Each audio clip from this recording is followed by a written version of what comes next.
All right. Well, as always, thanks for joining us here today.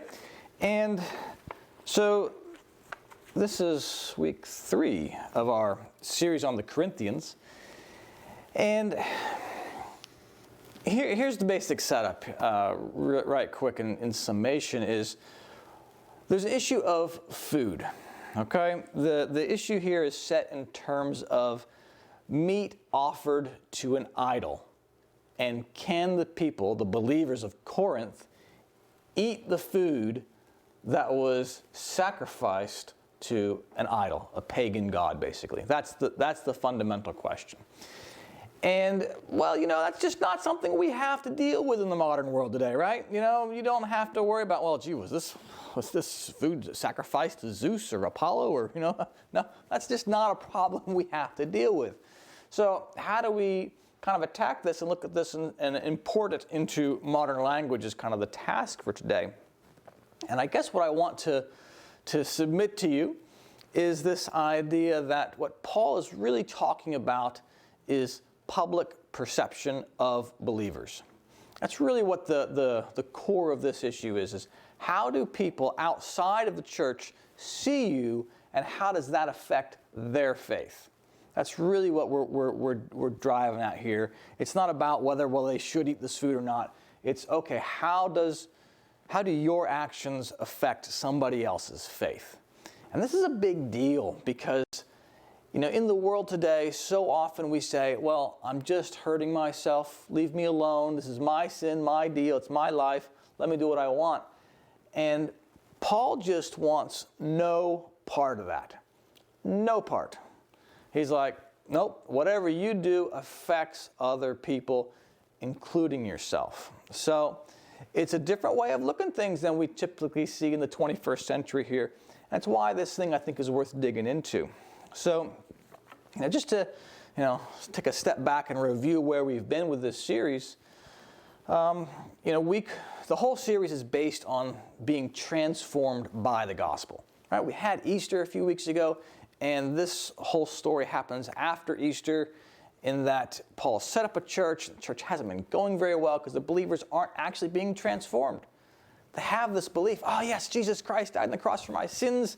Salvation is at hand. This is great. And I believe this, and I believe this is going to change my life. But Paul's not actually seeing the transformation.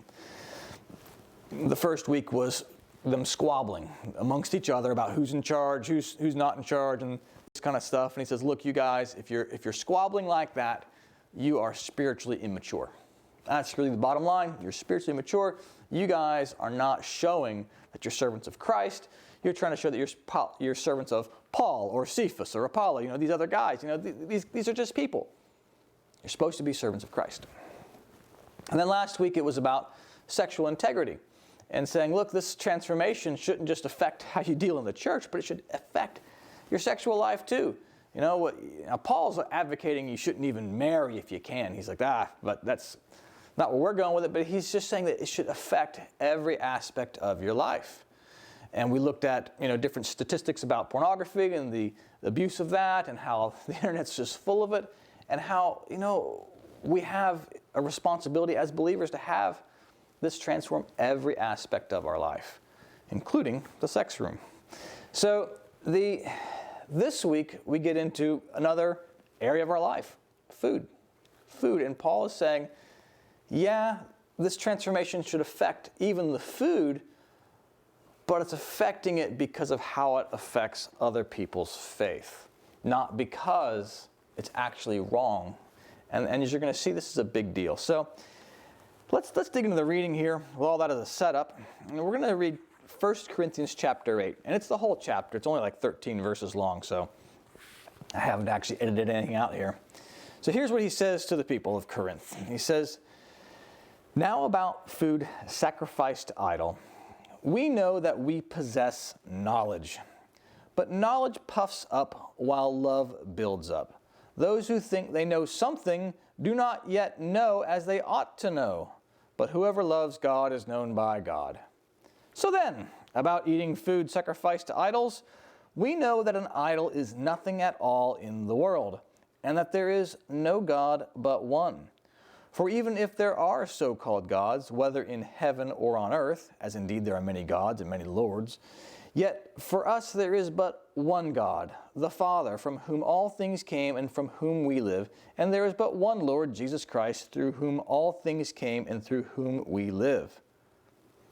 But not everyone possesses this knowledge. Some people are still so accustomed to idols that when they eat sacrificial food, they think of it as having been sacrificed to a god. And since their conscience is weak, it is defiled. But food does not bring us near to God. We are no worse if we do not eat, and no better if we do. Now just pause here for a second, because this is a big deal. Right? Paul has come out of the Jewish tradition, 600 and some rules about eating and what not to eat and what days to eat.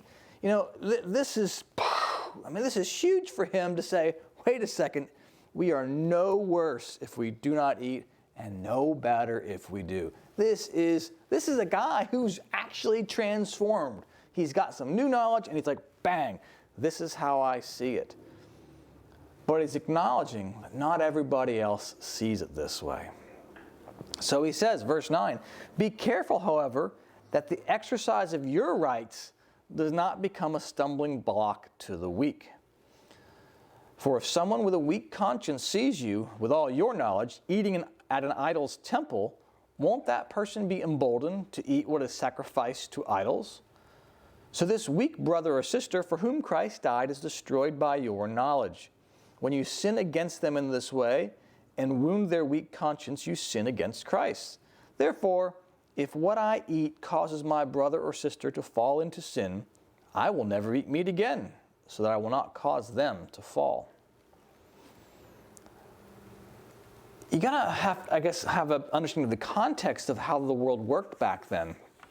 Because part of what was going on is, the sacrificial animal that would be taken to the temple, they would put part of it on the altar, burn some of the flesh on the altar. But then after that, they would take what's remaining of the animal and have it in some sort of a festive meal. Think of like a Christmas service where you came to Christmas and you brought your turkey or chicken or whatever it is you want to eat, and you sacrifice it to the Lord, and you burn part of it on the altar, and then you take it home and you say to your friends, hey, come on over, let's have Christmas dinner together. Well, this was kind of what was happening to the believers of Corinth. People would sacrifice it to the idol, and the believer would get invited over to the person's house, say, hey, come on over and have this meal. And if the believer ate of the animal that was sacrificed to the idol, that person might think, oh, the believer thinks this idol is real too. Or the believer thinks that this idol is a god too. Or it would give some credibility to the idol. And that's what Paul is trying to work against here. He's saying, don't eat that meat if it's going to cause them to believe in the idol. That's really what he's driving at here. And it's tricky because he's trying to get the people who are believers to navigate a world that is full of unbelievers. That's what he's trying to work on. So it's like, look, if you're going to cause them to stumble, don't do it. But then he's going to go on and he's going to tell us that, look, there's actually nothing wrong with eating the meat. There's nothing wrong with it because we know the idols aren't real. They're not gods. We're not paying homage to them because they're not real. They don't exist. But not everybody has this knowledge. So it's like, if you want to eat this, do it in private. Do it in your own home where nobody else can see you, and it's fine. But if you're actually going to help somebody believe in an idol, then don't do it. The Lord tells us plenty of times in Scripture about things that cause you to stumble. Say, well, hey, if your eye causes you to stumble, pluck it out, get rid of it. If your arm or hand causes you to stumble, cut it off, get rid of it. It's the same kind of message Paul is saying here. Look, if eating meat to an idol causes somebody to stumble, don't do it. Don't do it. He goes on chapter 9 to kind of talk about all the things that he's doing to model this behavior. He says, though I am free and I belong to no one, I have made myself a slave to everyone to win as many as possible. To the Jews I became like a Jew, to win the Jews. Those under the law I became like one under the law, even though myself I'm not under the law, to win those under the law. These are all the Jewish rules. He's like, look, I've been doing the Jewish rules just so that I can, interact with them and win them over. And he goes through all these things. I'm doing all these things as a sacrifice to help somebody believe. It's not about that the Jewish law is actually real. It's about how the public perceives me. If they perceive me as doing well and doing right, then I can help them go the next step farther. That's what he's trying to do. And, years ago, I did a series about the New Testament and looking at how Jesus gets people on board. And the first step was follow. He says to the disciples, come, follow me. Right? There's no proclamation of who he was. It's just, hey, fishermen, come follow me. The next step was after they followed for a while, he'd say, well, who do you say I am? Right? He didn't say who he was. Who do you say I am? And then the last step was, now that you believe who I am, obey what I say. But it all starts with following. It all starts with following. And Paul is trying to develop a following. Come follow me, and he's trying to knock down every single bridge and barrier he can that prevents them from following him. Yeah, if I have to not eat meat, I'm not going to do it. This is an angelic perspective. Take a look at Secrets of Heaven 2077. It's in your order of service if you want to follow along. And you'll see what I'm driving at here. He says, the nature of the Lord's love surpasses all human understanding and is unbelievable in the extreme to people who do not know what heavenly love is in which angels abide. To save a soul from hell, the angels think nothing of giving their own lives. Indeed, if it were possible, they would suffer hell themselves in place of that soul. All right? That's the line we're going for here. To save a soul from hell, the angels think nothing of giving their own lives. Indeed, if it were possible, they would suffer hell themselves in place of that soul. That's what Paul is saying here. If you've got to give up meat, you got to do it. If you've got to follow the Jewish laws to help save somebody, you got to do it. We know, he's like, we know these Jewish laws, and it doesn't matter. It doesn't matter. But what matters is how people perceive you. And that's the kind of part of this story that imports into our life today, right? You guys, you say you belong to the new church. Well, how do you deal with other people? How are you perceived when you drive? Are you out, with these crazy people honking the horn at everybody? Get out of my way, buddy. Does that seem like a very transformed person? No, it doesn't. Do you argue with people at the grocery store when they tell you to wear a mask or whatever? There are things we're supposed to be doing showing transformation. Goodness knows I feel like I have to wear it all the time as a pastor. Oh, people know I'm a pastor. Oh, boy, I sure as heck better be nice. And it doesn't come naturally. It's all work. And Paul's like, you've got to, and I quote here, verse 27 from chapter 9, I strike a blow to my body and make it my slave, so that after I have preached to others, I myself will not be disqualified for the prize. So he's like, I don't want to just preach it and not get there myself. I've got to strike the blow to my body. I've got to, raise my game. As we had with the kids, we've got to, level up. This is a big deal. So then we go to chapter 10. He writes, I have the right to do anything you say, but not everything is beneficial. I have the right to do anything, but not everything is constructive. No one should seek their own good, but the good of others. And so there's a bit of a twist here. So far he's saying, all right, you're seeking it for others, and you're going to, remove any stumbling blocks you can for them. But I think what's happening here is he's changing it to saying, you know what? You might actually find it easier for yourself to do the right thing for somebody else than it is for yourself. Right? Sometimes that's actually an easier way around it for ourselves. Because how much do we care about ourselves? We care about ourselves, sure. But would you do something more for your spouse? Would you step up a little higher for your child? You probably would. So no one should seek for their own good, but for the good of others. Eat anything sold in the meat market without raising questions of conscience, for the earth is the Lord's and everything in it. If an unbeliever invites you to a meal and you want to go, eat whatever is put before you without raising questions of conscience. But if someone says to you, this has been offered in sacrifice, then do not eat it, both for the sake of the one who told you and for the sake of conscience. I am referring to the other person's conscience, not yours. For why is my freedom being judged by another's conscience? If I take part in a meal with thankfulness, why am I denounced because of something I thank God for? So whether you eat or drink or whatever you do it all for the glory of God. Do not cause anyone to stumble, whether Jews, Greeks, or the church of God, even as I try to please everyone in every way. For I am not seeking my own good, but the good of many, so that they may be saved. Think of somebody else. Can you save them? Are your actions going to help somebody else? And I think we actually can be pretty good at this. Years ago, I knew this woman, knew the couple, and they were expecting their first child. Now, these two people, they were smokers. They'd been smoking for years. And when they found out they were pregnant, they both said, all right, sake of the baby, we are not going to smoke. We're done. We give it up.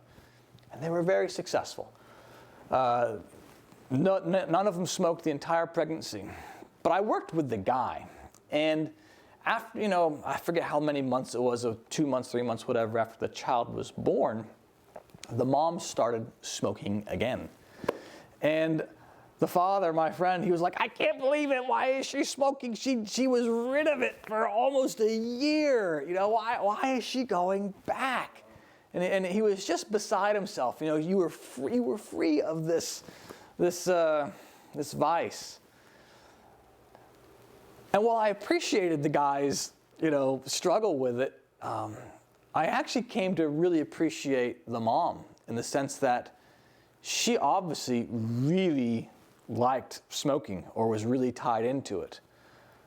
But she was able to raise her game for that year or whatever, not for herself, right? She couldn't stop smoking because it was good for her own health, but she could stop smoking for the sake of her little girl. And that was showing me, how much she was invested in this little child, that it was really hard for her to stop. For somebody else, she could do it. And maybe that's part of our deal here with what Paul's saying. Yeah, do the right thing for public perception so that they don't stumble before you. But there's also this added kind of side benefit to it that if you are doing the right thing for somebody else, you might find it easier to do it.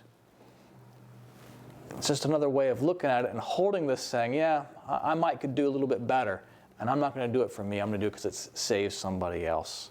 It's an important message, and I think we're supposed to use whatever tools we have in our spiritual toolbox to do the right thing, whether how we hold it, but it's something that we should all kind of just sink down. Well, maybe I can't do the right thing for me, but maybe I can do it for somebody else. Maybe I feel like this thing only affects me. What Paul's saying is, no, it actually affects other people too. It's corrosive to you, and therefore it impacts on how other people see God and faith and religion in the world around you. So be careful of what you do. Be careful what you do. Try to be transformed in every aspect of your life. It's a big task, but that's what God is asking of believers, to be somebody who's set aside, somebody who's set up a little bit different from everybody else. It ain't easy, and Paul's showing us all the different ways in which we can level up our skills. Amen.